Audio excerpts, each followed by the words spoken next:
The first thing you'll notice in ArcGIS Pro 2.3 is the Start page. We've added a more intuitive layout and experience for opening and creating new projects. You can now pin your favorite projects so they're always available, and open ArcGIS Pro without using a template, allowing you to focus on the management, processing, and exploration of your data. The catalog view has usability improvements and addressed ArcMap equivalency items for content management workflows, allowing you to navigate items more easily in the catalog view and provide you with a contextual-based experience. We've added the ability to preview tables and browse and access items in your favorites.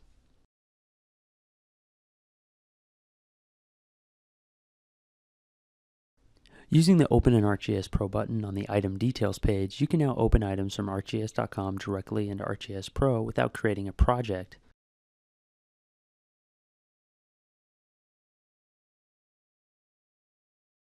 We've improved the 3D Measure tool feedback. You can now keyframe exploratory analysis tools like ViewShed and animate them in the view. You can also activate the Flicker tool and set display units from the status bar. You can also create reports from your tables and layers, fill in the wizard with grouping and page size, and make updates as needed. The report can be shared as a PDF, and many of them can be managed inside your project.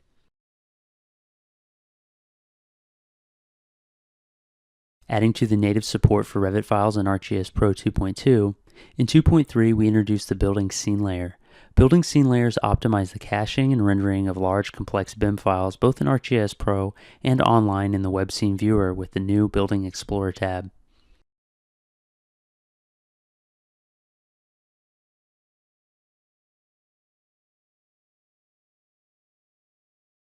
You can now clip layers to a custom extent or to the outline of features.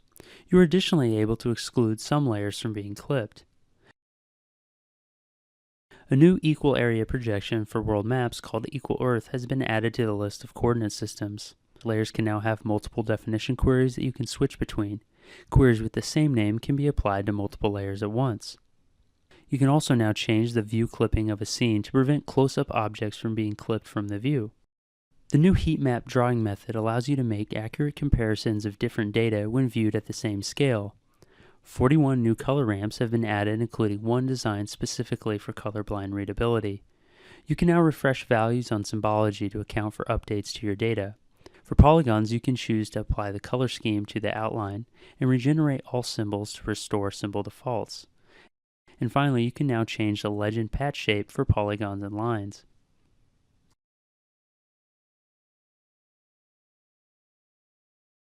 For the topographic production tools, we've added the Apply Visual Specifications to Map Geoprocessing tool. This tool converts SQL expressions defined in an ArcMap visual specification table to arcade expressions stored on map layers. If the layers in the ArcGIS Pro map match symbol rules defined in the visual specification table, the layer symbology will be updated to use calculated arcade expressions.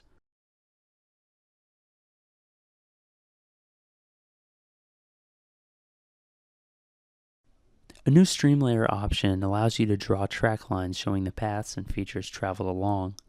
Also new at this release is support for polyline and polygon features, allowing you to see events like hurricane paths. Stream layers now support changing values for stationary and non-movable features. Here in real time, we are seeing whether water level along rivers are above, near, or below the flood level. When you stop streaming, you can see how the water level has changed over time for a given station.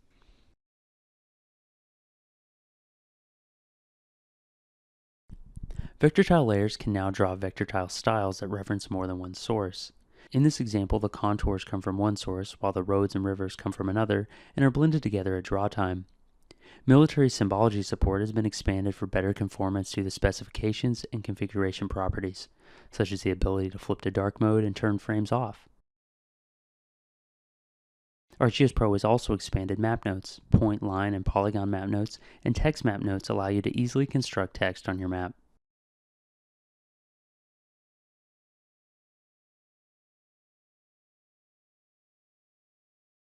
You can now create dimension feature classes and edit existing dimension feature classes. You can create your own dimension style or access existing dimension styles.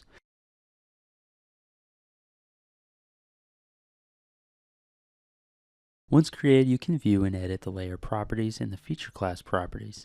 You can also add and edit dimension features. If you have any existing dimension feature classes, you can use the Upgrade Dataset tool to upgrade them to ArcGIS Pro 2.3. You can use the Labeling Summary dialog to see an overview of the label classes in the map. It will point out potential labeling problems that may impact performance, readability, and the ability to convert labels to annotation. The Maplex label engine now supports alternate expressions as part of the abbreviation strategies. Alternate expressions allow you to select a field or create an arcade expression to replace the larger label with. The ability to create label classes from symbology classes is also now available. In this case, we can create a label class for each of the symbology classes for our layer and maintain the scale range and the color of the symbols. In addition to rotating your point labels by an attribute field, you can use an arcade expression.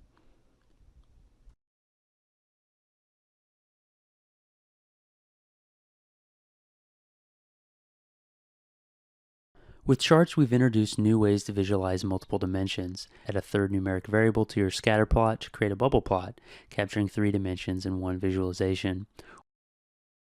Or create a scatter plot matrix to visualize many bivariate relationships at once and explore correlations between each combination of variables. We've also made it easier to format the look of your chart and added the ability to save your format properties as chart themes that can be applied to other charts, streamlining the formatting process.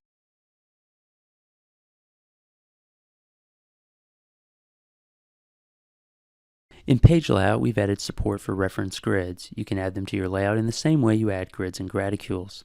We've also included the ability to use alternating tab colors. With paragraph text, we've added support for setting the number of columns as well as defining margins and spacing between columns. We've also added support for one of the largest ideas on the Ideas site, spell check and layout. With spell check enabled, you can right-click on your misspelled words and get suggestions. This can be done both in the inline text and through a new spell check management pane.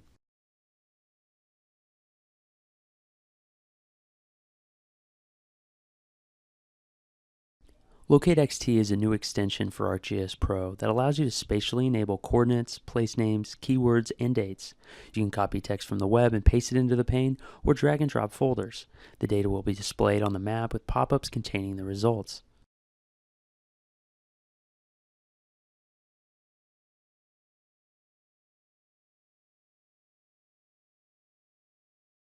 You can now divide polygons by value with the new Divide tool. You can divide a polygon into equal areas by specifying the number of parts. This can be combined with an area value for additional control of the divide. You can also divide a polygon by specifying a width value. Once you choose an edge, a preview shows the possible results. You also have the option to merge the remaining area into the last polygon. Try the Divide tool to see how it can help with your editing workflows. You can now create dimension features using new construction tools on the dimension feature template. We've also added the ability to modify existing dimensions. You can update geometries such as dimension length, dimension lines, and text positioning using the Edit Vertices tool. Additionally, you can modify the dimension attributes using the Attributes pane.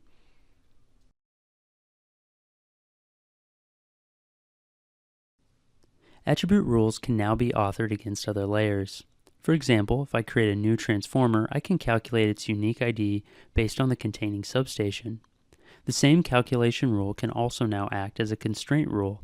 For example, if I create a transformer outside the substation, I will get a failure. This expected behavior reflects how I've authored this rule. The new batch attribute rules can also be authored to one on demand. For example, if I create a new transformer, I can mark its substation as requiring evaluation, and then, rerunning the Evaluate Rules tool, I can recalculate the number of transformers inside the substation. Attribute rules actively maintain the integrity of your geodatabase when creating and editing data. Using Data Reviewer, you can implement these rules as configurable data checks. In this example, an attribute rule has been added to prevent the creation of road centerline features that cross other road centerlines. The rule is automatically triggered when features are created or edited, resulting in increased efficiency and reduced data management costs. When errors are detected, the feature is highlighted on the map and a notification appears, indicating the reason for the error.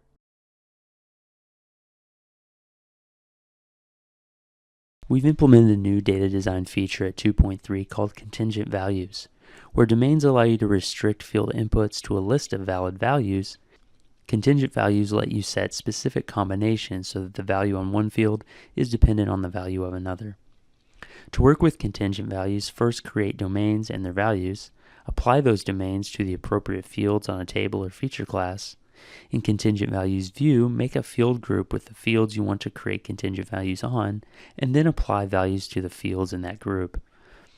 When you're editing, you will see on-the-fly validation and suggested matches for the contingent values you've created.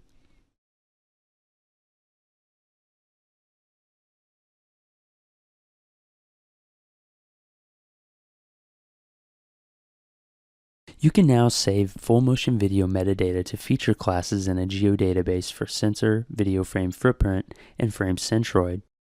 Full motion video also allows you to synchronize the time slider for time-enabled feature classes within the video time, allowing you to see other data in the vicinity and the time that the sensor was overhead. There's also integration with PowerPoint so that the analyst can quickly export the current video frame to a slide. And finally, using ArcGIS Pro's existing editing tools, you can create geometries directly in the video player against existing feature classes in the map. Workflow Manager has made improvements by adding step completion percentage, so an analyst can now indicate how much of a long-running step they have completed and communicate that status to their superiors. The step completion percentage can also be set in the workflow pane. We've also expanded our Python API and replication functionality for integration with the portal user store, and expanded our public SDK for allowing access to a jobs map. Geoprocessing search has been enhanced to show detailed tiles that display each tool's description and additional information through icons. You can also switch search results to be a list. This preference is saved in your user profile.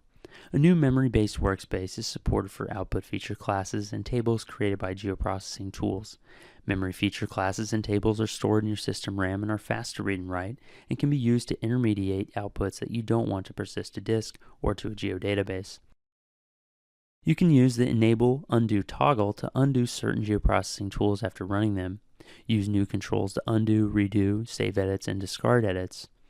You can open and use multiple geoprocessing tools at the same time through a new user experience in the geoprocessing pane. Click the Add button at the top of the geoprocessing pane and then click Open Another Tool. This menu also lists all open tools. Tools can only be run one at a time.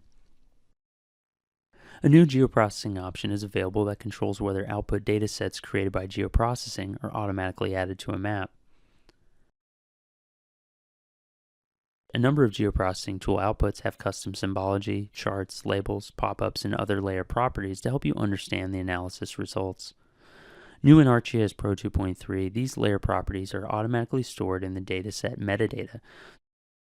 So if the dataset is added to another map or project, the properties will be maintained.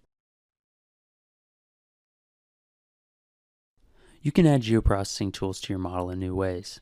Start typing the name of the tool, and the Add Tools to Model window opens, where you can double-click a tool to add it to the model.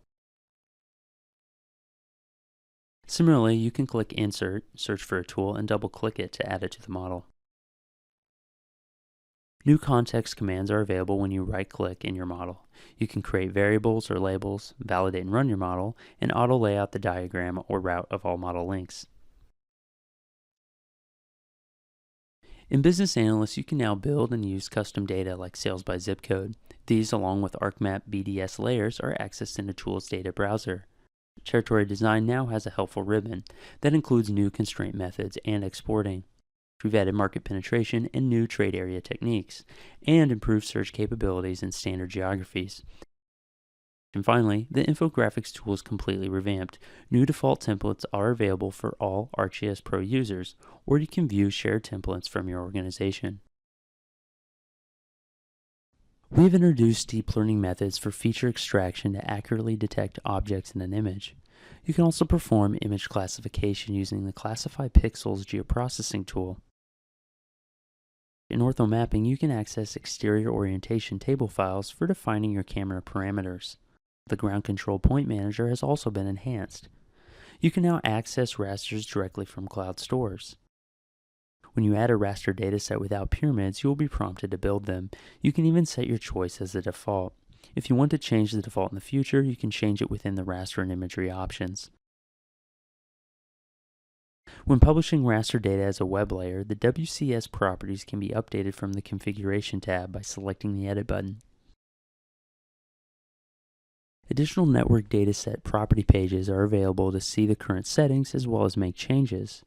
In addition to the costs and restrictions, you can inspect descriptors such as bridge height limit and make changes to them as well as add new ones. The time zone property lets you manage the time zones associated with network datasets, and the hierarchy tab allows you to configure the hierarchy attribute and ranges for the edges in the network. The traffic property settings allow you to associate historical traffic profiles from a table, specify the time interval they apply to, and associate data with each day of the week. The Live Traffic tab allows you to associate a table containing TMC codes and a dynamic traffic feed to fetch live traffic flow and incident data. The new Convert LAS geoprocessing tool converts between different LAS-related formats. These are LAS, LAZ, and ZLAS. In addition to supporting conversion between any of these, it also supports rearranging the point order in the files to improve query response time and outputting to the newest version of LAS, version 1.4. The example here is a batch conversion of LAZ files into LAS for consumption in ArcGIS with an LAS dataset.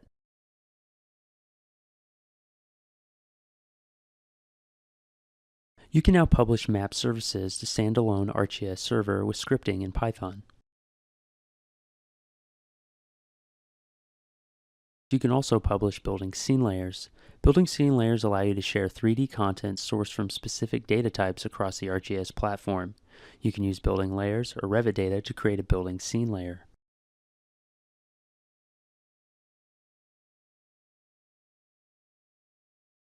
New capabilities within the aviation solution allow users to analyze 3D point clouds against our airport obstruction surfaces to determine if there are any safety of flight issues. We've also expanded the analysis capabilities in the terrain and obstacle profile element to show points, lines, polygons, and multi-patch features within the profile.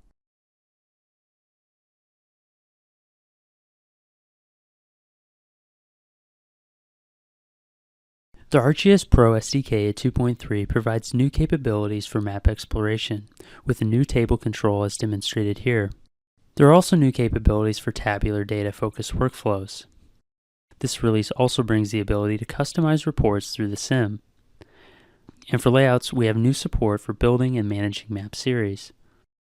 This release also brings new support for plugin data sources, a new dimension API, and additions to the content and geodatabase APIs.